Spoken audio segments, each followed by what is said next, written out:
একটা অঙ্ক নিয়ে আসছি। এই অঙ্কটা এখন আমি সলভ করব। তো এখানে লেখা আছে যে মানে ৫,০০০ এর উপর বছরে বছরে 10% হারে ৫ বছরের সরল সুদ হবে কত?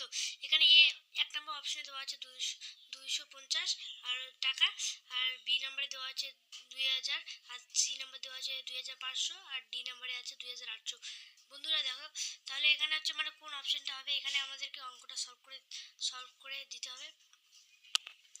তাহলে বন্ধুরা এখন আমি অঙ্কটা সলভ করেছি, যে এখানে হবে আই এর ফর্মুলা হবে যে আই ইকুয়াল টু PTR/100। এটা হচ্ছে মানে আই মানে হচ্ছে সুদ বের করার নিয়ম।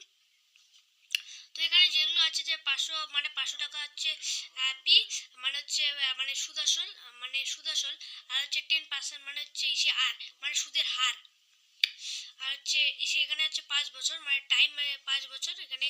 তো এখানে বসে দিয়েছি যে 5,000 গুণন 5 ইন্টু 10 ইকুয়াল টু 100। তো এখানে যদি আমরা এখন করি কাটাকাটি করবো, 100 দুটো শূন্য কাটা, 500 দুটো শূন্য কাটা, উপরে 5 গুণন 10 হয়, ইকুয়াল টু হয় 2500 মানে টাকা।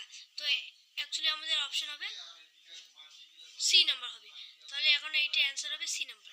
ঠিক আছে, ভালো লাগলে লাইক করবেন ভিডিওটা আর সাবস্ক্রাইব করবেন। Good bye.